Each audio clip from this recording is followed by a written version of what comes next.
अस्सलाम वालेकुम friends, welcome back. आज मैं हाज़िर हूँ एक नई वीडियो के साथ।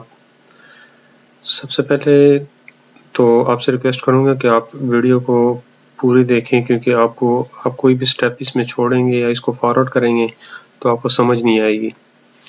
दूसरा ये है कि इससे पहले मैंने एक वीडियो बनाई है जिसमें मैंने बताया है कि एनटीएन कैसे बनाते हैं, यानी उसका फुल प्रोसेस दिया है। बिल्कुल सिंपल है, बहुत ही शॉर्ट है। यानी कुछ लोगों को कन्फ्यूजन होता है कि इसमें ये चीज़ें वो आपने डालनी है, इसमें ये चीज़ें आपने डालनी है। तो बस सिर्फ 3 चीज़ों की ज़रूरत है उसमें। वो मैंने लिंक भी डिस्क्रिप्शन में दिए हुए हैं, आप वहाँ से लिंक पे क्लिक करेंगे तो वो वीडियो आ जाएगी आपके सामने और आप देख सकते हैं। इसके बाद आज हम बात करेंगे कि एनटीएन तो हमने बना लिए है, तो इसके बाद हम रिटर्न कैसे फाइल करेंगे। देखिए, रिटर्न भी डिफरेंट किस्म के होते हैं। यानी एक तो सैलरी पर्सन होता है, दूसरा बिजनेसमैन होता है, जो बिजनेसेस होते हैं उसका होता है, फॉरेनर का भी होता है। इस तरह अगर उसका इनकम जो है रेंट से आ रहा है, या मतलब जितने भी उसके सोर्स ऑफ इनकम है उस हिसाब से हम रिटर्न फाइल करते हैं। तो आज हम जो रिटर्न फाइल करेंगे वो जस्ट इजी एंड सिंपल, जो सैलरी पर्सन है उसका हम रिटर्न फाइल करेंगे, और उसका कैसे करेंगे ये आज मैं आपको सिखाऊंगा। तो सबसे पहले आपने जाना कहाँ पे, fbr.government.pk वेबसाइट पे जाना है।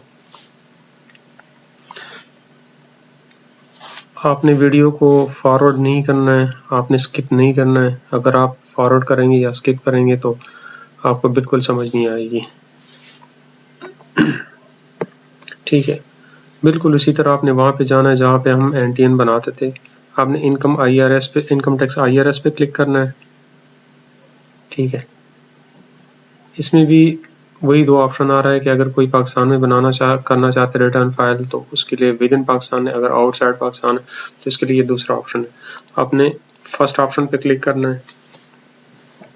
फर्स्ट ऑप्शन पे क्लिक करेंगे तो आपके पास इस तरह की विंडो खुल जाएगी। ठीक है, आपने क्या करना है, यहाँ पे अपना CNIC और पासवर्ड डालना है। ठीक है,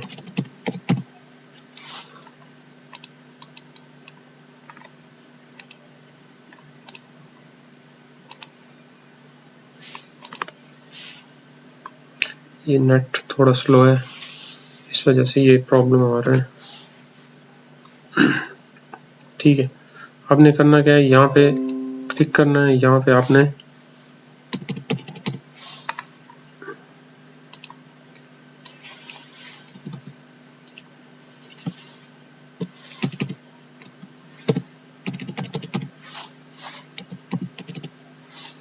ठीक है, ये मेरा अपना CNIC और पासवर्ड ऑलरेडी इसमें सेव्ड है। तो आप लॉगिन पे क्लिक करेंगे। लॉगिन पे क्लिक करेंगे तो आपके पास एक नई विंडो खुल जाएगी। एक नए यूज़र इंटरफेस आएगा जिसमें इस तरह का मतलब इसमें इस तरह के ऑप्शन होंगे। ठीक है, तो आपने करना क्या है, आपने जस्ट सिंपल देखें, कभी कभार लोगों को प्रॉब्लम्स आते हैं कि उसका जो है वो अगर आपने उसका एड्रेस चेंज करना है या मोबाइल नंबर चेंज करना है या ईमेल चेंज करना है या जो भी उसमें पर्टिकुलर जो उसको चेंज करना है, तो उसके लिए एक ऑप्शन है कि आप यहाँ पे रजिस्ट्रेशन पे क्लिक करें, 181 फॉर्म पे क्लिक करें। ठीक है, 181 फॉर्म, ये 181 सेक्शन है इनकम टैक्स का, अंडर सेक्शन 181, जिसमें आप मॉडिफिकेशन कर सकते हैं। यहाँ पे आप पीरियड डाल देंगे, मतलब आजकल 2022 चल रहा है, 2022 साल वो जो फाइनेंशियल ईयर है वो तो 2022 चल रहा है ना, यानी 1 जुलाई 2021 से लेकर 30 जून तक ये फाइनेंशियल ईयर है। तो ये 2022 का चल रहा है, तो हमने 2022 का क्लिक करना है, यानी हम उस पर काम कर रहे हैं। ठीक है, ये मैं वैसे थोड़ा सा आपको ज़्यादा समझाने के लिए, तो आपने करना क्या है कि आपने अगर ईमेल डालना है तो यहाँ पे वो कर दे, इसमें चेंज कर दे, मोबाइल नंबर डालना है तो यहाँ पे चेंज कर दे। ठीक है, लेकिन इसकी ज़रूरत ही नहीं है, तो आपने जस्ट क्या करना है, सिंपल वापस आना है। ठीक है, तो ये रजिस्ट्रेशन ऑलरेडी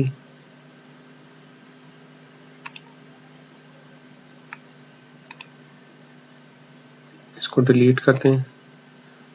ठीक है, मैं आपको बिल्कुल स्टार्ट से समझाऊंगा। अच्छा, अब आपने करना क्या है, आपने जाना डिक्लेरेशन पे, ठीक है, सिंपल से ये जो दूसरा ऑप्शन है यहाँ पे क्लिक करना, डिक्लेरेशन पे क्लिक करेंगे तो यहाँ पे आपके पास आ जाएगा नॉर्मल रिटर्न। देखिए इसमें काफ़ी ज़्यादा रिटर्न है, ठीक है, एक एक करके मैं आपको समझाता हूँ। ये होता किस लिए, आपने बाकी को नहीं छेड़ना है, ये मैं इंशाल्लाह बताऊंगा आगे, जब इसका टाइम आएगा तो मैं आपको बताऊंगा। तो आपने यहाँ पे आना है रिटर्न स्टेटमेंट्स ओरिजिनल, ठीक है, इसमें ये सिंप्लीफाइड है, लेकिन ये इसका जो व्यू होता है वो थोड़ा डिफिकल्ट होता है। आप इससे भी कर सकते हैं, लेकिन आपने यहाँ पे करना है, ठीक है। इसमें ये विजिट व्यू होता है, यानी ये जो उन्होंने डिफरेंट किस्म के वो होते हैं, इसके जो इंटरफेस होते हैं वो थोड़ा मुश्किल होते हैं। तो आपने सिंपल यहाँ पे आना है। ये देखिए, ये है कि सैलरी रिटर्न फॉर इंडिविजुअल, यानी अगर कोई एक ही बंदा सैलरी ले रहा है तो ये उसके लिए ये नॉर्मल रिटर्न है, जिसमें इंडिविजुअल भी है, ईओपी भी है और कंपनी भी है। मींस के अगर कोई इंडिविजुअल है यानी सैलरी वाला है, वो इंडिविजुअल बिजनेस भी हो सकता है, इंडिविजुअल सैलरी इंडिविजुअल बिजनेस दोनों। ईओपी यानी एसोसिएशन ऑफ पर्सन बिजनेस भी हो सकता है, कंपनी भी हो सकती है, मतलब कंपनी का बिजनेस भी हो सकता है इसमें, ठीक है। ये जो मैन्युफैक्चरर है उसके लिए, यानी जिस तरह ये सैलरी के लिए, इसी तरह ये मैन्युफैक्चरर के लिए सिंप्लीफाइड किए हुए हैं। इसी तरह ये ट्रेडर के लिए एग्जैक्टली उसी तरह है। ये स्टेटमेंट ऑफ फाइनल टैक्सेशन है, ये भी मैं आपको बाद में बताऊंगा। ये जो फाइनल हम टैक्सेशन करते हैं, जो फाइनेंशियल स्टेटमेंट बनाते हैं, ये उसके लिए इनकम्प्लीट ट्रांजिशन ईयर, इसको भी छोड़ें। ये जब आप स्टेटमेंट रिवाइज करते हैं या वो करते हैं, आपका कोई वैसे आजकल तो नहीं है, ये 2019 के बाद ये बिल्कुल चेंज हो गया। मतलब पहले ये होता था कि इसके दोनों फॉर्म आते थे, यानी ये 114 का आता था और एक 116 का, यानी अंडर सेक्शन 114 और 116 का, तो हम दो फॉर्म जमा करते थे। तो अब ये तकरीबन ख़त्म हो गए। ये नॉन रेजिडेंट जो पाकिस्तान के non resident person origin person having no Pakistan source income, यानी जिसका जो नॉन रेजिडेंट है और उसका source of income out of Pakistan है, ठीक है, फॉरेन इनकम के लिए, ठीक है। और ये नॉन रेजिडेंट शिप ओनर, जो ये भी तकरीबन उसके लिए हमारा काम जो है इसके साथ है, इसके साथ है और इन तीनों के साथ है, ठीक है। तो आपने क्या करना है, यहाँ पे सिंपल इस पे क्लिक करना है, ठीक है। अच्छा, ये तो हो गया रिटर्न का। ये है रिवाइज का। ये क्यों होता है, ये बिल्कुल इसकी कॉपी है, मतलब यही चीज़ है, लेकिन उसने किया क्या है कि अगर आप इसको रिवाइज करना चाहते हैं, मतलब आपने ये नॉर्मल रिटर्न जो है एक बार किए, तो आप विद इन 60 डेज इसको वो कर सकते हैं, रिवाइज कर सकते हैं। रिवाइज मीन्स कि आप इसको दोबारा से सबमिट कर सकते हैं, ठीक है। इसी तरह जो सैलरी का है इसका भी कर सकते हैं, जो इनकम्प्लीट वो है इसका भी कर सकते हैं। इस तरह सिंप्लीफाइड मैन्युफैक्चर का भी है, यानी वही चीज़ें हैं, लेकिन इसको जस्ट रिवाइज करने के लिए वो ऑप्शन दिए। अब हमने करना क्या है, हमने ये करना है कि फॉर एग्जांपल हम 2022 का कर रहे हैं, लेकिन हमने ऑलरेडी ये सबमिट किया हुआ है, ठीक है, तो ये रिटर्न नहीं आएगा। चलो हम ट्राई भी करते हैं, लेकिन नहीं आएगा क्योंकि हमने ऑलरेडी 2021 का जमा किया है। लेकिन मैं आपको समझाने के लिए फिर भी एक जो इसका फॉर्म है वो खोल के ये कह रहा है कि transaction as same transaction already been completed and next task has been also started, यानी ये जो है ऑलरेडी सबमिट हो गया, तो ये नहीं हो सकता है, मतलब ये सबमिट नहीं हो सकता। तो हम क्या करेंगे, इस पे ट्राई करते हैं। ये भी उसी तरह ही फॉर्म है, लेकिन हमने क्या करना है, इसी में डेटा लिखना है। जस्ट आपको समझाने के लिए मैं कर रहा हूँ, वो ऑलरेडी जमा हुए, लेकिन मतलब अगर आप उस पर क्लिक करेंगे ना रिटर्न पे, तो आपके पास इस तरह का वो आ जाएगा, ठीक है। समझ आ गई ना आप लोगों को, ठीक है। इस तरह का फॉर्म खुल जाएगा। अब देखिए इसमें जो लेफ्ट साइड पे हैं, ये क्या चीज़ें हैं, ये क्या है, ये क्या है। ये तो सिंपल ही है कि आप एक चीज़ को सेव करेंगे, सबमिट करेंगे, या इसको कैंसिल करेंगे या प्रिंट करेंगे। ये तो बिल्कुल ही सिंपल है। इसमें भी बहुत सारी चीज़ें हैं, लेकिन हमारा इसके साथ कोई लेना देना नहीं। ये जस्ट जो बिजनेस है ना, ये उसके लिए यूज़र है। हम सिर्फ डेटा डालेंगे और इसके बाद वेरीफाई करेंगे, ठीक है। जब हम बिजनेस का रिटर्न सबमिट करेंगे तो इसके बाद मैं आपको समझाऊंगा कि ये टैब्स किस लिए होते हैं, ठीक है। अच्छा, इसमें एक और ऑप्शन भी आ गया कि इसमें आप उर्दू में भी कर सकते हैं। अगर आप इस पर क्लिक करेंगे तो आपको ये उर्दू में ट्रांसलेट करके देगा। तो हमने करना क्या है, देखिए हमारे पास इस तरह के ऑप्शन है, ये ऑप्शन है, ये टैब्स है, टैब्स भी कह सकते हैं, ऑप्शन भी कह सकते हैं। देखिए एम्प्लॉयमेंट, अगर कोई एक पर्सन है वो एम्प्लॉयमेंट कर रहा है, एम्प्लॉयमेंट अगर कर रहा है तो जाहिर बात है वो सैलरी लेगा, तो वो इसमें सैलरी जो सब वो टैब है तो वो सैलरी का आ रहा है, ठीक है। फिर इसमें फिर अदर जो डिस्क्रिप्शन दिए हुए ये मैं आपको समझाता हूँ, ठीक है। पहले ये थोड़ा सा ओवरव्यू दे दें इसका। ये उस एम्प्लॉयमेंट वो सेक्शन है जहाँ पे आप सैलरी यानी आपका जो सोर्स ऑफ इनकम है वो सैलरी से है, ठीक है। इसी तरह अगर आपका सोर्स ऑफ इनकम जो है वो प्रॉपर्टी से है, मतलब आपको रेंट आ रहा है, ठीक है, ये उसके लिए, ठीक है। अगर आपको रेंट आ रहा है तो यहाँ पे आप लिखेंगे। अगर आपका कोई बिजनेस है मैन्युफैक्चरिंग या ट्रेडिंग का है तो ये उसके लिए। इसके अलावा अगर कोई बिजनेस है लेकिन इस तरह का बिजनेस है जो प्रोफेशनल वो सर्विसेज दे रहा है तो इसके लिए अदर है। इसमें अगर आपके कोई एक्सपेंसेस है यानी बिजनेस के एक्सपेंसेस है तो वो आप लिख सकते हैं, यानी आपका आप रेंट दे रहे हैं, टैक्सेस दे रहे हैं, सैलरीज है, ट्रैवलिंग है, जो आपकी इलेक्ट्रिसिटी बिल है या जो भी है, मतलब जितने भी आपके इनडायरेक्ट या डायरेक्ट एक्सपेंसेस है वो डाल देंगे। इसके बाद एडमिसिबल और इनएडमिसिबल जो आपके डिडक्शन हुई है ये आप डाल सकते हैं कि आपसे यहाँ पे डिडक्शन हुई, प्रॉफिट ऑन डेट है या जो भी है, प्रोविजन ऑफ डेटफुल डेट्स जो है, या इस तरह जितनी भी एक्सपेंडिचर या पर्सनल एक्सपेंडिचर है वो आप डाल सकते हैं, लेकिन ये ज़्यादा यूज़ नहीं होते। ये एडजस्टमेंट्स है, ये भी बिजनेस सारे बिजनेस के लिए यूज़ हो रहे हैं, ठीक है। ये business assets and equity liability है। अगर आपके बिजनेस का जो आपने उसके लिए लैंड लिया हुआ है, बिल्डिंग है, और आपने कैपिटल, आपका कितना कैपिटल है, आपने ट्रेड क्रेडिट मतलब आपके जो ट्रेड क्रेडिटर कितनी है, आपने काम कितने पैसे आपके वो क्रेडिट है, अभी अदर लायबिलिटीज जो भी है तो वो आप इसको इसमें पुट करेंगे। ये तो बिजनेस का सेक्शन हो गया। इसके बाद कैपिटल एसेट्स हैं। ये कैपिटल एसेट इसलिए होता है कि अगर आपने कोई फॉर एग्जांपल प्रॉपर्टी ली है और उस पे आपको गेन टैक्स मिला है, ठीक है, तो ये उसके लिए मतलब जहाँ से आपको प्रॉफिट मिला है, यानी ये मैंने, आप मेरी पहली वीडियो देख लो, उसमें मैंने इसमें मैंने फुल डिस्क्रिप्शन के साथ वो इस पे पूरा लेक्चर दिया है। इसमें ये कहा है कि गेन या लॉस जो है कैपिटल एसेट पे, यानी फॉर एग्जांपल अगर आप कोई प्रॉपर्टी लेते हैं फॉर एग्जांपल 1 करोड़ की और वो सेल करते हैं 1 करोड़ 30 की, जो आपका जो 30 लाख रुपए जो है वो आपका गेन टैक्स है, तो गेन है, तो उस पे आप टैक्स देंगे या नहीं देंगे, वो उसमें भी फिर कंडीशंस है। यानी अगर 4 साल के बाद इसको सेल करते हैं तो वो एग्जम्प्टेड है, अगर 4 साल के अंदर वो करते हैं तो इसमें 1 साल पे इतना टैक्स है, 2 साल पे इतना है, 3 साल पे इतना है, यानी वो परसेंटेज के हिसाब से। अगर 50 लाख से ज्यादा होता है तो इस पे इतना परसेंटेज टैक्स है। वो मैंने फुल उसमें समझाया पहले, उसमें वीडियो में आप देख ले तो आपको समझ आ जाएगा, ठीक है। ये उससे related long term, short term, ये जो शॉर्ट टर्म या लॉन्ग टर्म के लिए आपके लिए वो गेन करते हैं। अच्छा, ये अदर सोर्सेज है, रिसीट्स डिडक्शन।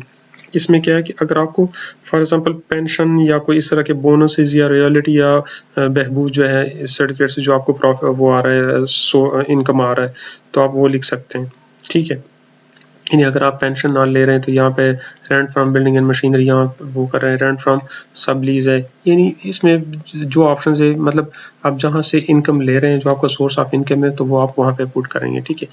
तो ये कितने हो गए, 1 2 3 4 5, और ये 6 नंबर पे फॉरेन सोर्स है। अगर आप फॉरेन से ले रहे हैं फिर भी इसमें 2 और है, यानी अगर आप फॉरेन से ले रहे हैं तो फॉरेन से इनकम ले रहे हैं तो यहाँ पे लिख सकते हैं फॉरेन इनकम जो है आपका। अगर आपका एग्रीकल्चर है, मैंने मतलब ज़री ज़मीन से जितना आ रहा है, लेकिन वो तकरीबन कोई 8 लाख तक एग्जम्प्टेड है, इसके बाद इस पर टैक्स लगता है, ठीक है। इसके बाद ये जो सेक्शन है टैक्स चार्जेबिलिटी, चार्जेबल पेमेंट, इसमें यह है कि आपसे जो डिडक्शन हुई है, मतलब जो आपने इसके ऊपर टैक्स दिया हुआ है या जो डिडक्शन हुई है, तो आप यहाँ पे लिखेंगे। डिडक्टेबल अलाउंसेस जो है, यानी जहाँ आपसे डिडक्ट हुई, यानी आपने कोई ज़कात वगैरह दिया और इस पर वो डिडक्टेबल अलाउंसेस भी है, तो वो आप लिखेंगे। इसके बाद टैक्स चार्जेबल जो है, इसमें कुछ नहीं है। टैक्स डिडक्शन ये उन लोगों के लिए जो टीचर ये या रिसर्चर, तो उसके लिए टैक्स डिडक्शन है, जिसे हम टैक्स रिबेट भी कहते हैं। ये चैरिटेबल डोनेशंस वगैरह दिए। ये एडजस्टेबल टैक्स, इसमें मतलब जितनी भी वो, अगर आप मेरी पहली वीडियो उठा ले तो उसमें भी ये सारी चीज़ें मैंने वो मतलब एक और व्यू दी है, इसमें थियोरेटिकल मैंने समझाया उसमें। ये इसलिए कि फॉर एग्जांपल अगर आप इंपोर्ट करते हैं, मतलब डिफरेंट किस्म के इंपोर्ट में वो आते हैं, उस पर टैक्सेस आते हैं 1%, 2 3 4 4.5 4 5.5 है, 6 है, इसी तरह ये एडजस्टेबल है। फिर इसी तरह मिनिमम और मैक्सिमम, मिनिमम या फिक्स्ड वो जो है टैक्सेस हैं वो भी अलग है इससे। वो मैंने बताया भी उसमें, लेकिन आगे फिर भी आप लोगों को बताऊंगा MTR, NTR और FTR जो है, जो मिनिमम टैक्स रिजीम है या फाइनल टैक्स रिजीम है या नॉर्मल टैक्स रिजीम है, ये उसमें कौन से कहाँ पे फॉल कर रहे हैं। तो ये जितने भी एडजस्टेबल टैक्सेस है ये नॉर्मल टैक्स रिजीम में फॉल कर रहे हैं। ठीक है, नॉर्मल टैक्सेबल रिजीम क्या होते हैं वो मैं आपको इंशाल्लाह इस पे एक और वीडियो बना के आपको बताऊंगा। अच्छा, तो ये अगर आपसे फॉर एग्जांपल सैलरी में डिडक्शन हो रही है तो आप यहाँ पे लेंगे। अगर आप फेडरल गवर्नमेंट एम्प्लॉई है और आपसे डिडक्शन हो रही है तो आप यहाँ पे लिखेंगे। अगर फेडरल प्रोविंशियल के तो आप यहाँ पे लिखेंगे। अगर कॉर्पोरेट सेक्टर के तो यहाँ पे, अगर अदर एम्प्लॉई है तो आप यहाँ पे लिखेंगे। ठीक है, payment for goods and service contracts, अगर आप कोई सर्विसेज दे रहे हैं या गुड्स सेल एंड परचेज कर रहे हैं या फिर जो है रेंट वगैरह या कॉन्ट्रैक्ट्स ले रहे हैं तो उस पर आपको जितना टैक्स आपसे कटता है तो यहाँ पे लिखेंगे। इसी तरह payment for goods under section 153, यानी जो गुड्स आप सेल करते हैं ये तो उस पर जितना टैक्स आपसे कटता है ये उस हिसाब से उन्होंने वो दिए है। अगर फॉर एग्जांपल आप जो है बैंक से विड्रॉ करते हैं या बैंक ट्रांजैक्शन करते हैं, आपसे डिडक्शन होती है। अगर गाड़ी की रजिस्ट्रेशन करते हैं या ट्रांसफर फी करते हैं, या मतलब जो भी जहाँ पे आपसे कटिंग हुई होती है, यहाँ इवन के यहाँ पे इतना भी है कि अगर आपसे मोबाइल से जो टैक्स कटा होता है तो वो आप लिख सकते हैं। आप किस तरह लिखेंगे, यहाँ पे क्लिक करेंगे, मोबाइल नंबर देंगे जो आपका रेफरेंस नंबर होगा, यूटिलिटी मतलब कौन सा है, यहाँ पे मोबाइल नंबर देंगे फॉर एग्जांपल 0343 फलाना फलाना जो भी है। ठीक है, सॉरी ये हमने गलत वो किया मोबाइल का यहाँ पे। ठीक है, मोबाइल नंबर दिए। ठीक है, फॉर एग्जांपल 03343 और इसके बाद जो भी मतलब नंबर है वो लिख लें। अब ये फॉर एग्जांपल ये टेलीनॉर का है तो हम टेलीनॉर का वो करते हैं कि टेलीनॉर से हमसे कटा, तो इसको ओके करेंगे और इसके सामने आप इस तरह का टैक्स लिखेंगे कि जितना टैक्स आपसे कटा है। आपको आपके पास टैक्स सर्टिफिकेट होना चाहिए। अगर इवन क्या अगर आप डोमेस्टिक एयर टिकट जो आपसे कटिंग हुई होती है यानी वो लेते हैं उस पर जो चार्ज कटते हैं। अच्छा ये देखें, अगर आप कोई प्रॉपर्टी सेल करते हैं या ट्रांसफ़र करते हैं तो उस पर जितना टैक्स कटा होता है, और इसके अलावा अगर आप इसको ट्रांसफ़र करते हैं यहाँ पे लिखा होगा वो होता है 236 के, ये 236 सी है और वो 236 के ये देखें।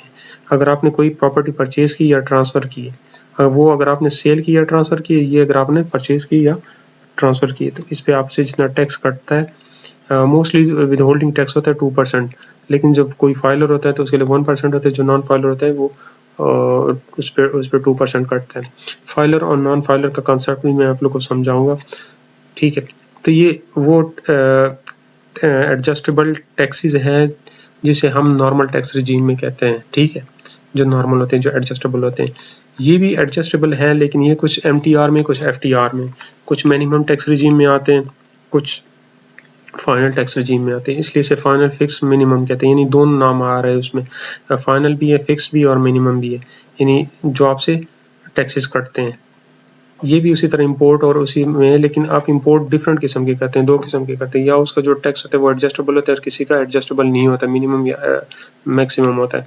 ये भी उसी हिसाब से तकरीबन उसी को कॉपी किए हुए और यहाँ पे उसी तरह गेन टैक्स है। ठीक है, तो मिनिमम आपने इसको समझना है कि आपने कहाँ पे लिख सकते हैं।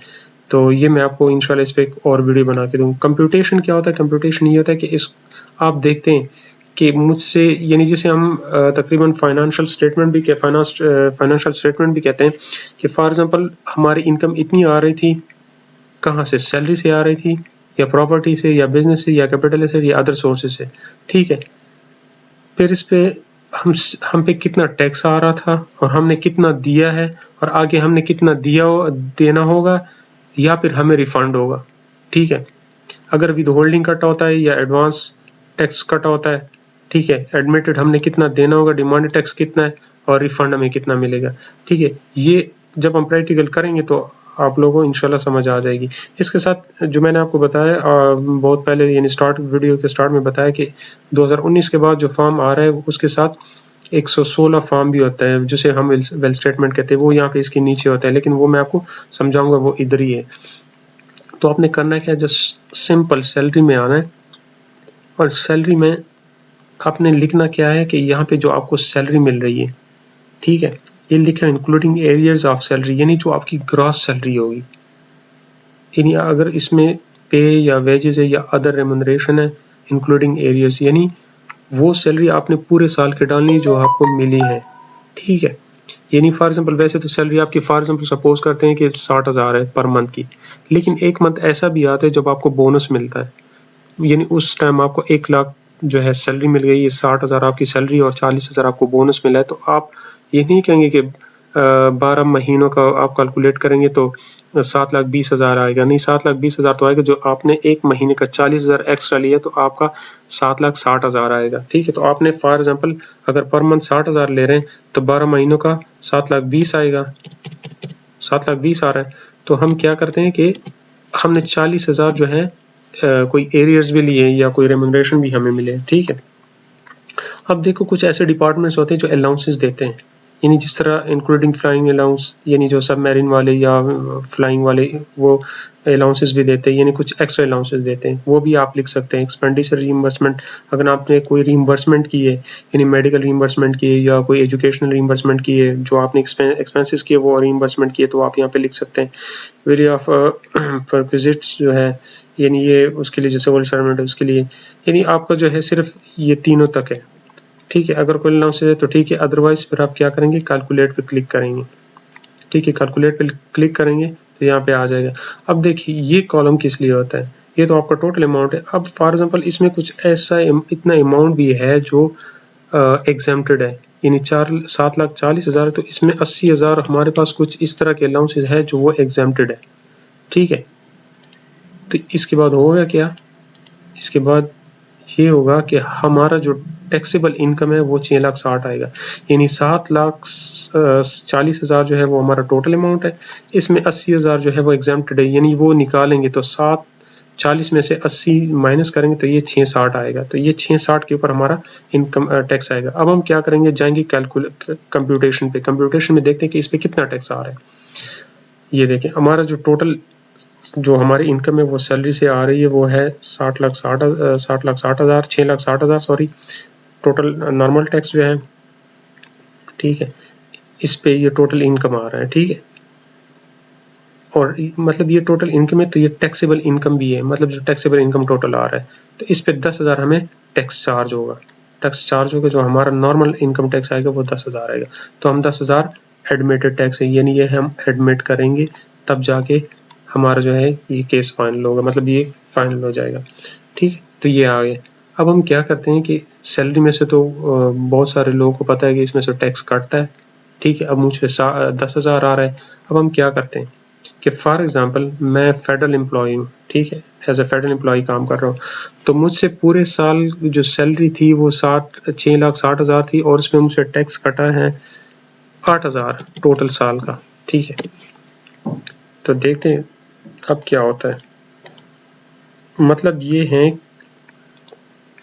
कि जो हमारी जो टोटल टैक्सेबल इनकम थी उस पे 10,000 हमारा टैक्स बनता है, लेकिन हमने तो दिए 8,000, ये देखिए विद होल्डिंग हमसे कटा है वो 8,000 है। तो अब हम क्या करेंगे, 10,000 तो ऑलरेडी, सॉरी 10,000 हम पे टैक्स आ रहा है और 8,000 हमने पे किया हुआ है, इसका मतलब है कि 2,000 हम और पे करेंगे। ठीक है, ये है एडमिटेड टैक्स का कॉन्सेप्ट, और ये है विद होल्डिंग का जो मैं आपको बता रहा था। ठीक है, अब फॉर एग्जांपल हम सपोज करते हैं कि हमसे कटा है 12,000 हमसे टैक्स कटा है, लेकिन हम पे टैक्स आ रहा है 10,000। देखिए 6,60,000 पे तो हमारा 10,000 टैक्स आ रहा है, लेकिन हमने 12,000 पे किए। ये देखिए विद होल्डिंग इनकम टैक्स हमसे कटा है 12,000, तो क्या होगा कि ये FBR वाले हमें 2,000 रिफंड करेंगे। ठीक है, तो ये इसका कॉन्सेप्ट है। ठीक है, ये यहाँ तक तकरीबन कंप्लीट हो गई। अब ये भी हो सकता है, ज़रूरी नहीं कि आपसे यहाँ पे टैक्स कटे। फॉर एग्जांपल हम ये करते हैं, चलो इसमें और ऐड करते हैं, और ऐड करना क्या है कि फॉर एग्जांपल हमारी इलेक्ट्रिसिटी थी वो हमारे नाम पे था। ठीक है, वो बिल जो था, तो हमारा हम रेफरेंस नंबर डालेंगे जो यूटिलिटी का होता है, मतलब जो मीटर नंबर होता है या जो भी ये डाल दें। फॉर एग्जाम्पल हमने कोई सा भी नंबर डाल दिए। ठीक है, अब क्या है कि पेस्को है या जो भी है, हमारे यहाँ तो पेस्को होता है, मतलब जो पेस्को है तो वो हमने डाले कि जो पेस्को यूटिलिटी बिल में पेस्को ही होता है। तो हमने क्या करना है, यहाँ पे डालना है कि कितना टैक्स हमसे कटा है। रिसीट वैल्यू डालने की जरूरत ही नहीं है, हमने जस्ट इतना है कि पूरे साल को देखना है कि जो आपका इलेक्ट्रिसिटी बिल है उसमें आपसे कितना टैक्स कटा है। सपोज हम करते हैं कि 4,000 हमसे पूरे साल का टैक्स कटा है, ठीक है। तो इसको कैलकुलेट करते हैं, तो ये 16,000 आ जाएगा, यानी 12,000 प्लस 4,000, तो ये 12,000 आ गया। अब हम देखते हैं कि टेलीफोन में कितना कटा है, वो भी डाल लेते हैं, सेलफोन का डालते हैं। फॉर एग्जांपल हमारा एक मोबाइल यूज़ किया हमने पूरे साल, तो ये हमारा नंबर है और हमने क्या किया कि ये टेलीनॉर का है, तो हमने टेलीनॉर इसमें लिख लिए, तो उस पर फॉर एग्जांपल कटा है, सपोज करते हैं कि 800 रुपये कटा है, ठीक है। तो ये 16,000 प्लस 800, ये 16,800 हो जाएगा। ये हम टोटल जो एडजस्टेबल टैक्स है ये इसको कैलकुलेट करके देते हैं। ये देखिए 16,800 यानी 12,000 प्लस 4,000, फिर इसके बाद जमा 800। तो इसी तरह आपसे जहाँ पे जितना कटा होता है आपने उतना ही डालना है, आप कौन सा भी हो। लेकिन एक बात याद रखें कि वो जहाँ से आपसे टैक्स कटा है जहाँ पे, वो आपके नाम पे होना चाहिए, ठीक है। कुछ लोग कहते हैं कि सर ये जो इलेक्ट्रिसिटी बिल है उसमें मुझसे कटा है, लेकिन वो तो मैं नहीं कर सकता, इसमें मेंशन नहीं कर सकता। तो उसको मैं ये कहता हूँ कि पहले आप ये तो कंफर्म करें, यानी अब जो आजकल आपको पता है FBR मालूमात का जो आया हुआ है, उसमें सारी जो आपसे डिडक्शन होती है तो वो ऑनलाइन आ जाता है। तो उसको उसके जो ऑनलाइन मालूमात है उसमें तो उनका रिकॉर्ड नहीं आ रहा होता है, क्योंकि वो इलेक्ट्रिसिटी जो मीटर होता है वो तो उसके नाम पे नहीं होता है, वो तो उसके वालिद साहब या भाई के या जो भी है, मतलब उसके घर में किसी के नाम पे होता है, तो उसके अकाउंट में वो डिडक्शन नहीं आती। तो आपने एक इस चीज़ को लाजमी देखना है कि आया जो चीज़, यानी जो आप फॉर एग्जांपल गाड़ी को सेल या परचेज कर रहे हैं या रजिस्ट्रेशन कर रहे हैं या ट्रांसफ़र कर रहे हैं, वो आपके नाम पे है कि नहीं है, ठीक है। तो आपने इस चीज़ को लाजमी देखना है, ठीक है। तो ये जितनी भी डिडक्शन हुई होती है तो आप वो कर सकते हैं। अगर फॉर एग्जांपल आप टीचर हैं तो आप पे टैक्स ज़्यादा आ रहा है, सपोज आ रहा है कि 20,000 आ रहा है और अभी 16,400 है, तो आप यहाँ पे लिख लें कि फॉर एग्जांपल जो जितना टैक्स बचता है 4,000 बचता है सपोज, तो वो आप यहाँ पे लिख लें कि 4,000 जितना रहता है, तो वो आपको कैलकुलेट जो टैक्स डिडक्शन जो रिडक्शन आपको मिलती है, जिसे हम टैक्स रिबेट भी कहते हैं, यानी ये जस्ट फुल टीचर और रिसर्चर्स के लिए, ठीक है। तो ये उनके लिए, तो ये आपके पास आ जाएगा, यानी आपसे 4,000 ये भी आपको रिडक्शन मिल रहे हैं, यानी टैक्स रिबेट भी मिल रहा है। तो ये देखें, ये रिडक्शन में भी आ गए, ठीक है, 4,000, ठीक है। तो ये यहाँ तक, तो ये तो हो गया ये चीज़। इसके बाद हम देखते हैं जो इम्पोर्टेंट भी है और थोड़ा सा मुश्किल भी है, इतना भी खैर मुश्किल नहीं है कि आप लोग डर जाएं, ठीक है। आपने करना क्या है कि यहाँ पे जाना है 116 टू वेल्थ स्टेटमेंट, यानी आपको जो वेल्थ स्टेटमेंट है इसमें आपने एसेट्स एंड लाइबिलिटीज़ लिखनी है। हमने 2016 का किया तो हम 2016 का यहाँ पे करेंगे, ठीक है। ये जस्ट आपको समझाने के लिए, जो नए वो फॉर्म आ रहे हैं वो यानी दो फॉर्म को इकट्ठा किए हुए 116 और 114 को। अब आपने करना क्या है, देखिए आपके पास इस तरह का फॉर्म खुल गया, ये वेल्थ स्टेटमेंट है। आप इसको मैक्सिमम करेंगे, एक्सप्लोर करेंगे, तो इसमें आपके पास 3 ऑप्शन आएंगे, personal expenses, personal assets liabilities और रिकॉन्सिलिएशन ऑफ नेट एसेट्स। आपने सबसे पहले आना है पर्सनल एक्सपेंसेस पे। पर्सनल एक्सपेंसेस में आपने वो एक्सपेंसेस लिखने जो आपके पर्सनल है, ठीक है। यानी फॉर एग्जांपल आप रेंट दे रहे हैं, ठीक है, आपसे कोई टैक्स कटा है, व्हीकल मेंटेनेंस या जो भी है, ट्रेवलिंग आपने की है, इलेक्ट्रिसिटी है, वाटर है, गैस है, टेलीफोन है, सिक्योरिटी है, मेडिकल है, एजुकेशनल है, क्लब है, जो भी है आप लिख लें। फॉर एग्जांपल हम लिखते हैं कि 10,000 हम पर मंथ रेंट दे रहे हैं, तो ये 1,20,000 हमारा रेंट हो गया। इसके बाद टैक्सीज 5,000 कट रहे हैं हमसे 1 साल का। व्हीकल को छोड़े इलेक्ट्रिसिटी बिल फॉर एग्जांपल कर दें 50,000 कर दें, फिर वाटर का कर दें 3,000 और गैस का कर दें तकरीबन 4,800 कर दें। इसके बाद मेडिकल का कर दें, मेडिकल आपका कितना है कि 1,20,000 कर दें। इसके बाद जो भी है बस बाकी जो है इसको छोड़ दें, यानी अदर जो है आपके जो हाउस होल्ड इफेक्ट्स हैं तब वो कर दें 1,20,000, ठीक है। तो ये टोटल कितना बनता है आपका, तो टोटल एक्सपेंस आपका 4,22,800 बन रहा है, ठीक है। अब देखिए इसमें एक और ऑप्शन है जो ज़्यादातर लोगों को समझ नहीं आता और वो छोड़ देते हैं। अब देखिए घर में तो एक फ़र्द नहीं होता कमाने वाला, ज़रूरी नहीं कि एक बंदा हो, 2 भी हो सकते हैं, 3 भी हो सकते हैं, 4 भी हो सकते हैं। तो फ़र्ज़ तो इस तरह होता है कि घर में अगर 2 मेंबर कमा रहे हैं तो वो कंट्रीब्यूट करते हैं, ठीक है? तो वो क्या क्या करते हैं कि चलो घर का जितना वो खर्चा आ रहा है, जो एक्सपेंसेस है, जो एक्सपेंडिचर है, उसमें मैं आपके साथ शेयर करूँगा। 1,50,000 मैं शेयर करूँगा, ठीक है? तो 1,50,000 वो शेयर कर रहे हैं और आपका कितना आ रहा है? आपका 4,42,000 आ रहा है, ठीक है? यानी आप इतना दे रहे हैं और वो 1,50,000 दे रहे हैं, तो वो टोटल तो वैसे 5,00,000 बनेगा ना, लेकिन ये हुआ कि ये आपके पर्सनल एक्सपेंसेस है। तो आपके पर्सनल एक्सपेंसेस जब टोटल ये इतने बन रहे हैं तो वो 1,50,000 आपको दे रहे हैं, तो वो आपके जेब में जाएगा, तो आपने 4,22,800 से माइनस करने 1,50,000 जब आप माइनस करेंगे क्योंकि वो भी कंट्रीब्यूट कर रहा है, ठीक है?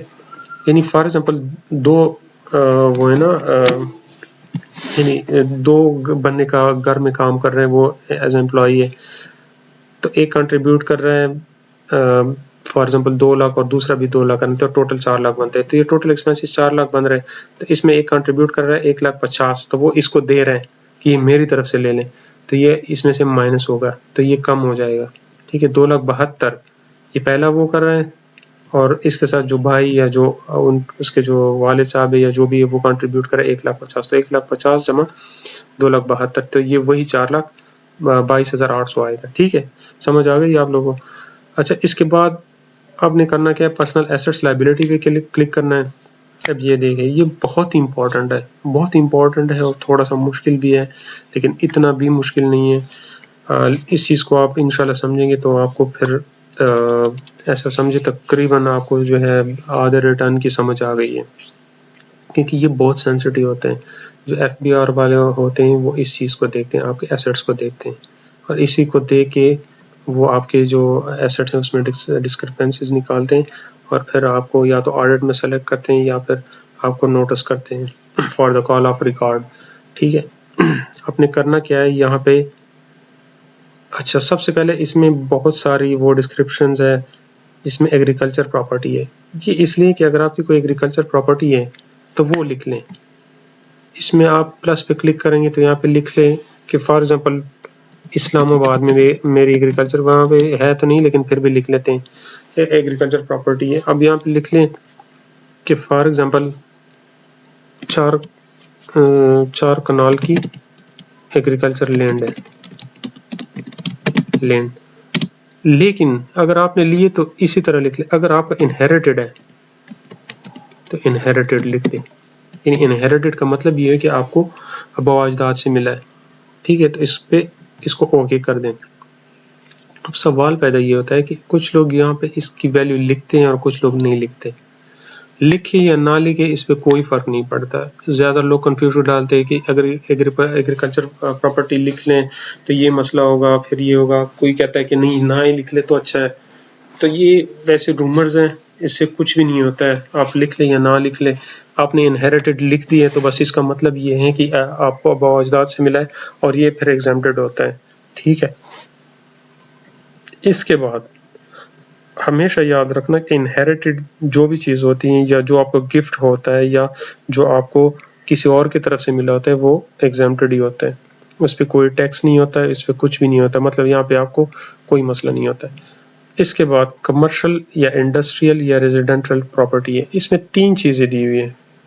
अच्छा, एक बात याद रखना कि ये आपका नॉन बिजनेस है, ये आपके नॉन बिजनेस जो पर्सनल लायबिलिटी यानी आपके पर्सनल एसेट्स जो है, मतलब जब इस पे आप कोई बिजनेस नहीं कर रहे हैं, जो बिजनेस वाली चीज उसके साथ नॉन बिजनेस नहीं लिखा होगा, यानी जिस तरह ये कैपिटल है, एग्रीकल्चर पे तो होता ही नहीं बिजनेस। जो बिजनेस कैपिटल ये जब बिजनेस का रिटर्न करेंगे तो उस वक्त मैं आपको समझाऊंगा, ठीक है? तो ये इसमें है अगर आपकी कोई कमर्शियल प्रॉपर्टी है या फिर इंडस्ट्रियल है, इंडस्ट्रियल जहाँ पे फैक्ट्रियाँ वगैरह होती है, या रेजिडेंशियल प्रॉपर्टी है, यानी कोई भी प्रॉपर्टी तो एक लिख दें इसमें, या अगर तीनों है तो तीनों लिख दें, 4 है 5 है जितनी भी है, इससे कोई फर्क नहीं पड़ता। अच्छा, एक इम्पॉर्टेंट जो क्वेश्चन लोगों ने किए है वो कहते हैं कि अच्छा अक्सर लोगों को मैं कहता हूँ कि आपकी एसेट्स क्या है, मतलब कितनी एसेट्स हैं? वो कहते हैं सर मेरे तो कोई एसेट नहीं है। मैं कहता हूँ यार इसको बताने से आप पे टैक्स नहीं आएगा, टैक्स तो ऑलरेडी आपसे कटा होता है, वो तो ये आपकी इनकम पे आता है, आपकी एसेट्स पे तो नहीं आता, ना लाइबिलिटी पे आता है इनकम सॉरी टैक्स जो है। तो आप ये बता दें बेशक आपका 1 करोड़ हो 2 करोड़ हो, लेकिन ज़्यादा होगा तो ये होगा कि थोड़ा मशकूक हो जाएगा कि इन्होंने करोड़ों 2-3 करोड़ की प्रॉपर्टी ली है, तो ये किस तरह लिया है। अगर आपके पास प्रूफ है, आपके पास सोर्स ऑफ इनकम है और आपके पास डिडक्शन हुई है, तो आप बिल्कुल ना घबराइए, तो आपका हक है। अब एक बंदा एक लैंडलॉर्ड होगा, उसको माँ बाप की तरफ से मिला होगा या बाओ-अजदाद की तरफ से मिला होगा, या फिर ये होगा कि उन्होंने मेहनत की होगी, पैसा कमाया होगा और उस पर टैक्स दिया होगा, इनकम पे टैक्स दिया होगा, तो वो प्रॉपर्टी खरीद सकता है। अब हम हर जगह पे टैक्स दे रहे हैं, हम इनकम पे भी दे रहे हैं, हम कोई चीज़ सेल करते हैं तब भी देते हैं, कोई चीज़ परचेज करते हैं, जिस तरह कोई प्लाट या कोई घर लेते भी और सेल भी करते हैं, फिर भी हम टैक्स देते हैं। तो उसके ऊपर अगर एक चीज़ पे हमने टैक्स दिया और हमारे पास प्रूफ है, तो फिर हमें डरने की ज़रूरत ही नहीं है। बेशक आपका 10 करोड़ की प्रॉपर्टी हो, डज़न्ट मैटर, इससे कोई फ़र्क नहीं पड़ता, ठीक है। तो अगर फॉर एग्जांपल आपकी कोई कमर्शियल प्रॉपर्टी है या रेजिडेंशियल या इंडस्ट्रियल है, तो आपने जस्ट उसका एड्रेस लिखना है। एड्रेस पूरा लिख दें, कोई इशू नहीं है, आधा लिख दे, कोई इशू नहीं है। मतलब इस्लामाबाद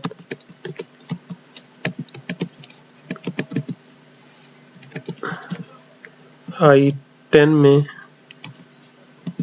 में फॉर एग्जांपल I10 में, ठीक है, वहाँ पे मेरा एक शॉप है, कितना है फॉर एग्जांपल, वैसे ही समझते हैं 1200 स्क्वायर फुट का है,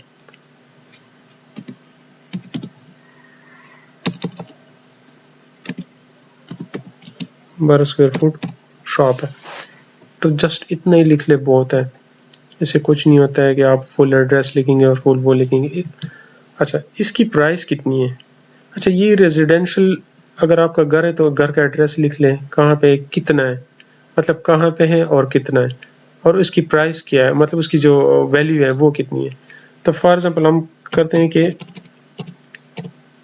2 करोड़ हमने किए, सपोज 2 करोड़ है। ये बिजनेस कैपिटल का मैंने बता दी, मैं फिर बताऊंगा। इक्विपमेंट, नॉन बिजनेस को इक्विपमेंट है आपके पास, ये भी छोड़ दें। एनिमल है, एनिमल कितने का होगा, 20, 30, 50 हज़ार, लाख रुपए का होगा। अच्छा, ये इम्पोर्टेंट है। इसमें देखिए, इन्वेस्टमेंट अगर आपने कहीं की हुई है, कोई अकाउंट है, अकाउंट आपका बैंक अकाउंट हो सकता है, कोई एन्यूटी है, बॉन्ड है, सर्टिफिकेट है, डिबेंचर है, डिपॉजिट की हुई है, फंड, इंस्ट्रूमेंट्स है, यानी जो बैंक के साथ आपकी जो इन्वेस्टमेंट होती है, बैंक में अक्सर यही बॉन्ड सर्टिफिकेट्स होते हैं, या जो पॉलिसी होती है, इंस्ट्रूमेंट्स होते हैं, या शेयर्स होते हैं, स्टॉक्स होते हैं, ये चीज़ें ली जा सकती है, और तो कुछ नहीं होता ना बैंकों के साथ। तो आपने क्या करना है कि उसका रेफरेंस देना है कि फॉर एग्जांपल अगर आपका बैंक अकाउंट है, या उसका रेफरेंस लिख ले।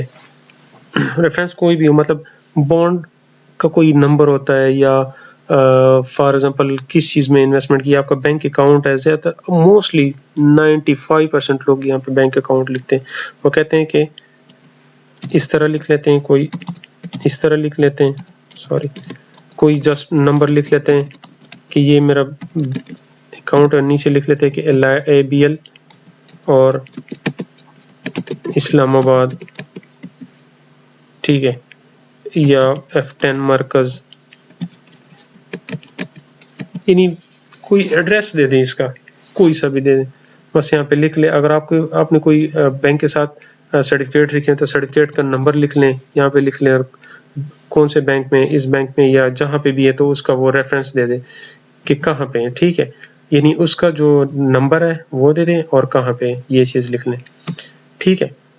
अब यहाँ पे ओके करेंगे, तो अगर फॉर एग्जांपल अगर आपका बैंक अकाउंट है, तो आपके बैंक अकाउंट में क्लोजिंग बैलेंस होना चाहिए। Closing balance at the closing day of the year से कम जो है, यानी जो साल के एंड पे जो आपके पास क्लोजिंग बैलेंस होता है, यानी 30 जून 2016 है तो ये 17 का आ जाएगा, अगर 16 का आ जाएगा, अगर 17 का है तो 17 का लिख दिए। जिस साल का होगा तो आपने उसके 30 जून को जो क्लोजिंग बैलेंस है वो आपने लिखना है। तो फॉर एग्जांपल हम लिखते हैं कि 2,50,000 उस टाइम पड़े थे, या जो इन्वेस्टमेंट है हमने की है उसमें इतना पैसा पड़ा, यानी बॉन्ड्स की जो वैल्यू है वो इतनी है, या सर्टिफिकेट है उसकी वैल्यू इतनी है, ठीक है। ये जस्ट आपको समझाने के लिए, ये ज़्यादा कम भी हो सकता है, ज़रूरी नहीं कि 2,50,000 मैंने लिख ली तो वो कम या ज़्यादा है। अक्सर लोगों के क्लोजिंग बैलेंस मैंने देखे 1 रुपया भी होता है, 2 रुपये भी होते हैं, ठीक है। ये वो डेट है, अच्छा इस नंबर पे ये डेट है non business advance debt, deposit, prepayments या रिसीवेबल, यानी अगर आपको कोई डेट है, आपका किसी के ऊपर कर्जा है तो वो आपको आना है या आपके पास आ रहा है तो आपने यहाँ पे वो मेंशन करना है, ठीक है, आपने लिखना है। यानी फॉर एग्जांपल किसी को आपने कर्जा दिया तो उसका तो वो कर्जा आपको मिलना है, रिसीवेबल है तो उसका CNIC लिख लें। फॉर एग्जांपल कोई CNIC नंबर लिख लें उसका, फिर डेटर का नेम लिख लें, यानी फॉर एग्जांपल ABC लिख लें, या इसको हमने कर्जा दिया और वो हमें मिलना है तो वो लिख लें यहाँ पे, ठीक है।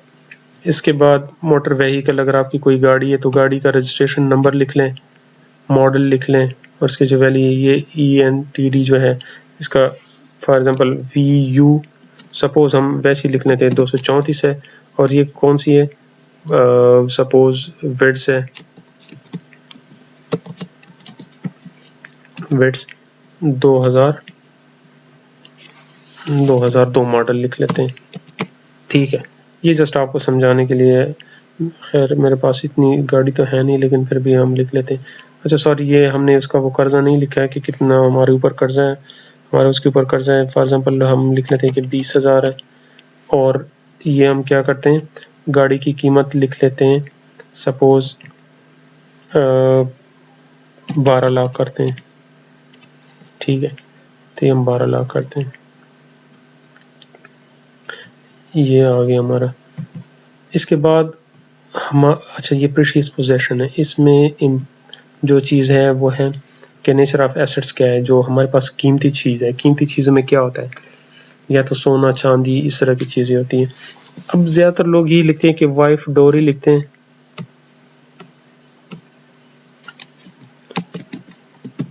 यानी जो वाइफ की तरफ से हमें मिला होता है, 10 तोला या 20 तोला गोल्ड लिख लें, बस ये सिंपल सा लिख लें, और इसमें और डीप में जाने की ज़रूरत ही नहीं है। FBR वाले इतने फ़र्क भी नहीं होता कि आपकी छोटी छोटी चीज़ों को देखते हैं। अब देखिए मैंने आपको पहले बताया था कि अगर आपको एक चीज़ किसी और की तरफ से मिला है, इनहेरिटेड है, या किसी की तरफ से गिफ्ट है, या वाइफ की तरफ से कोई वो चीज़ मिला है, तो इसकी वैल्यू ना लिख लें तो नो प्रॉब्लम, लिख लें, कोई इशू नहीं है, इससे कुछ भी नहीं होता है। अच्छा, हाउस होल्ड इफेक्ट्स मतलब जो आपके घर के जो जितने भी सामान है उसकी क्या वैल्यू है आपके यहाँ। तो हम सपोज करते हैं कि फॉर एग्जांपल AC है, रेफ्रिजरेटर है और माइक्रोवेव है, इसी तरह और भी चीज़ें हैं, बेड है या जो भी है, तो उसकी टोटल वैल्यू बनती है 4 लाख, ठीक है। तो ये उसकी वैल्यू 4 लाख बन गई। पर्सनल आइटम ये कि आपके पास पर्सनल क्या है, लैपटॉप है, मोबाइल है, और कौन कौन सी ऐसी कीमती चीज़ें हैं जिसकी वैल्यू बनती है। फॉर एग्जांपल हम लिख लेते हैं कि 80,000 की वो है हमारे पास, उसकी वैल्यू है। इसके बाद कैश, नॉन बिजनेस, यानी हमारे पास कैश कितना पड़ा है जो नकद है, वो सपोज करते हैं हम, वैसे है तो नहीं हमारे पास लेकिन फिर भी लिख लेते हैं आपको समझाने के लिए, 1 लाख लिख लेते हैं, ठीक है, कि 1 लाख हमारे पास पड़ा हुआ है। इसके बाद एनी अदर एसेट, अगर कोई ऐसा एसेट है जो इसमें मेंशन नहीं है, मतलब जो जितनी भी ये डिस्क्रिप्शंस है इसमें है नहीं, लेकिन आपके पास है, आप यूज़ करते हैं, ठीक है। यानी सपोज हम क्या करते हैं कि कोई इस तरह की कौन सी एग्जांपल डाल दी इसमें कि हमारे पास इस तरह की एसेट है, हम यूज़ कर रहे हैं, यानी फॉर एग्जांपल किसी और की गाड़ी है, या मतलब कोई भी लिखते हैं। अब इसमें मैं क्या लिख सकता हूँ, ये लिखते कि किसी की कार है, हमारे पास कार है, उसको वैसे यूज़ कर रहे हैं एज अ घर के उसके लिए कामों के लिए, तो हम उसकी प्राइस है 2,40,000, ठीक है। तो अब हम इसको कैलकुलेट करते हैं, जो हमारे पास टोटल है ये 2,22,90,000 की टोटल एसेट आ गई, ठीक है।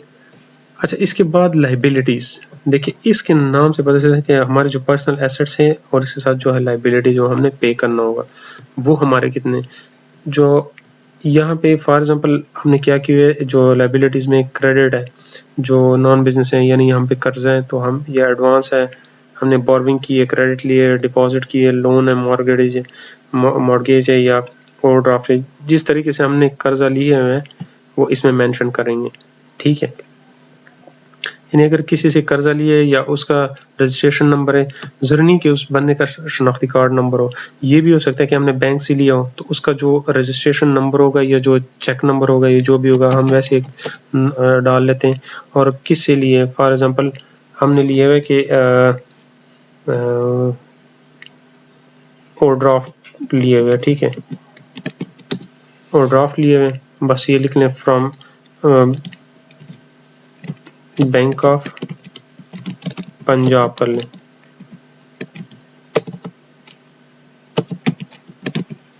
ठीक है, और ड्राफ्ट लिए कोई कितने पैसों की हमने वो की और ड्राफ्ट लिए, तो सपोज करते हैं कि हमने 3 लाख उससे कर्जा लिए।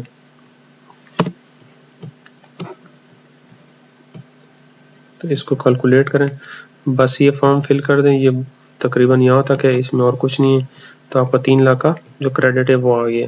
ठीक है, ये टोटल एसेट्स है आपके, 3 लाख आपने कर्जा लिए हुए यहाँ तक। अच्छा, अब आपने यहाँ पे आना है रिकंसिलेशन, इसको रिकंसाइल करेंगे। जब तक ये रिकंसाइल नहीं होगा, ये ज़ीरो नहीं होगा, तब तक आपका रिटर्न सबमिट ही नहीं होगा। ठीक है, आपने करना क्या है कि आपने जो रिटर्न में आपने जो टोटल सैलरी बताई थी वो कितनी थी, वो थी 6,60,000, शायद आप लोग को याद हो या ना हो, मुझे तो याद है। तो वो हमने यहाँ पे लिख लिया। यहाँ पे क्यों लिख लिया, वो कह रहा है कि income declared as per return for the year subject to normal tax, जिसमें नॉर्मल टैक्स आ रहा है वो हमने यहाँ पे रिटर्न इनकम डिक्लेयर की जो किए हुए वो हमने यहाँ पे लिख लिया। अब देखिए, कुछ ऐसी हमारे पास इनकम भी है जो एग्जाम्प्टेड है, वो मैंने आपको बता दी। सर फॉरेन इनकम हो गई है, इनकम फ्रॉम एग्रीकल्चर हो गया है, और इस तरह और कौन कौन सी है, तकरीबन ये 2 इनकम ही है कि हमारे पास एग्जाम्प्टेड है। या अगर कोई फाटा में रह रहा है या कोई ऐसी जगह पे रह रहे हैं जहाँ पे कोई टैक्स नहीं लगना है, तो अगर हमें वहाँ से इनकम आ रहा है तो हम वो वहाँ यहाँ पे लिख लेंगे। फॉर एग्जांपल 5 लाख जो है वहाँ से आ रहा है, ठीक है, तो वो हम यहाँ पे लिख लेंगे। ये तो उसके लिए।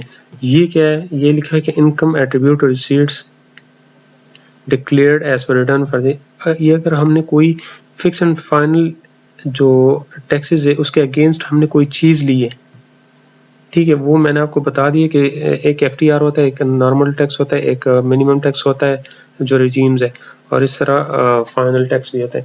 फाइनल टैक्स के अगेंस्ट अगर हमने कोई चीज़ ली है तो उसकी जो रिसीट वैल्यू है वो यहाँ पे लिखेंगे।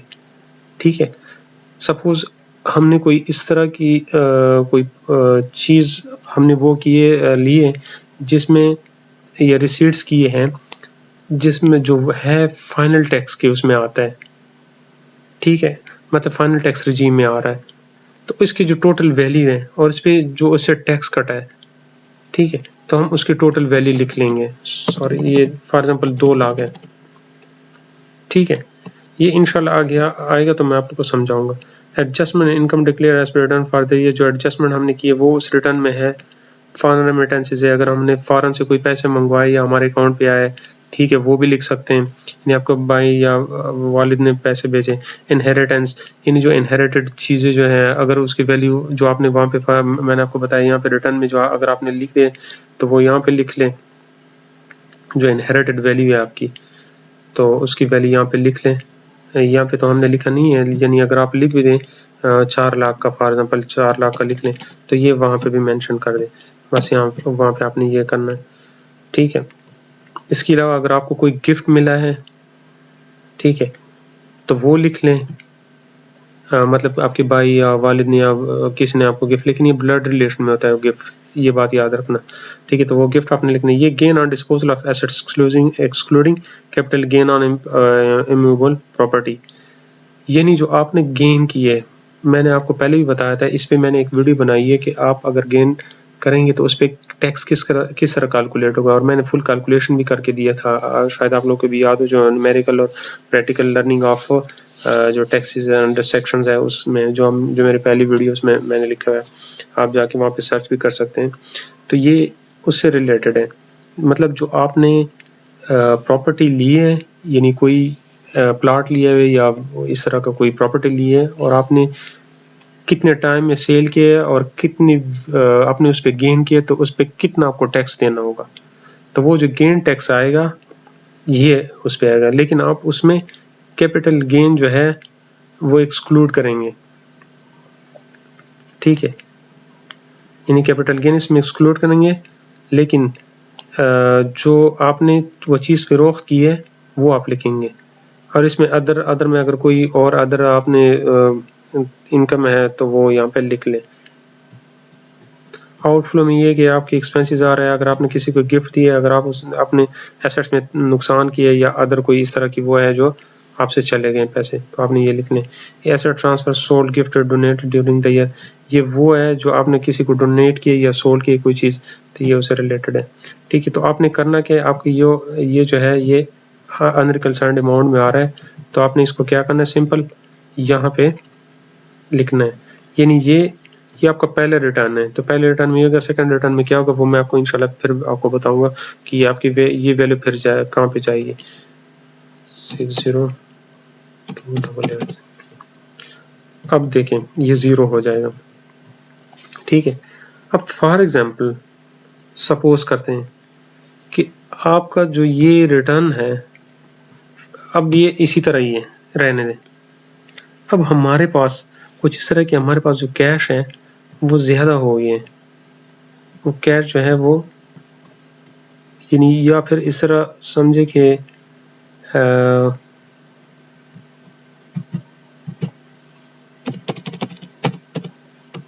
इसको हम ज़्यादा करते हैं आपको वैसे थोड़ा समझाने के लिए, सॉरी ये कम करेंगे, ये फिर प्लस में आएगा।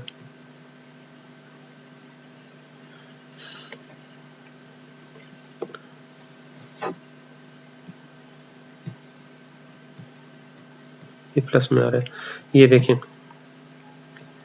अगर ये आपकी वैल्यू रिकंसाइल प्लस में आ रही है तो इसका मतलब ये है कि आपने एसेट्स में या जो आपकी लाइबिलिटीज है इसमें आपने कोई चीज़ ज़्यादा लिखी हुई है 50,000 की, ठीक है।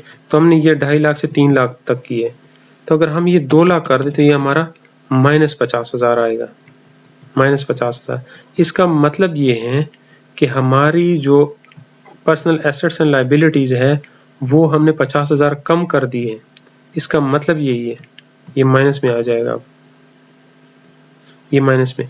तो इसका मतलब ये क्या, जो हमारे एसेट्स एंड लाइबिलिटीज़ है ये कम हो गई है, तो हमने क्या करना है, इसको ज़्यादा करना है 50,000 के साथ, ठीक है। अगर ये आपकी दूसरी रिटर्न है तो आप तो फिर रिकंसाइल्ड अमाउंट को यहाँ पे नहीं लिख सकते क्योंकि वो ऑटोमेटिक यहाँ पे जंप करेगा, यहाँ पे ऑटोमेटिक आएगा। ये तो हम इसलिए यहाँ पे लिख रहे हैं, यहाँ से अनरिकंसाइल्ड से उठा रहे हैं क्योंकि हमारी पहली रिटर्न है। अगर ये आपकी दूसरी रिटर्न है तो ये आपका ये ऑटोमेटिक दोनों आएगा, ठीक है।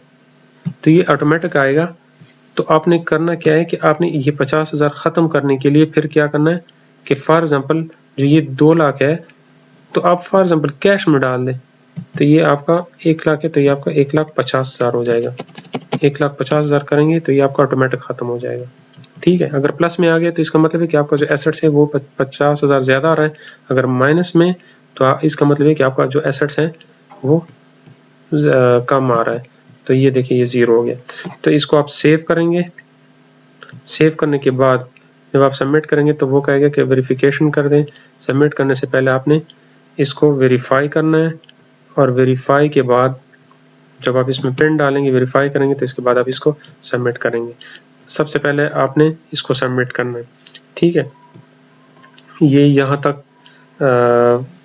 आपको मैंने समझा दी है, उम्मीद है आपको समझ गया होगा। वीडियो थोड़ी लेंथी हो गई है, लेकिन मेरे जो बताने का स्टाइल है वो सिंपल ही है। अक्सर लोग इस पे वीडियोस बना रहे हैं तो उसका जो वो होता है, जो टर्मिनोलॉजी होती है वो बहुत कॉम्प्लिकेटेड होती है, और दूसरा ये है कि वो शॉर्ट होती है, मतलब उसमें आपको एक चीज़ का नहीं समझाते हैं।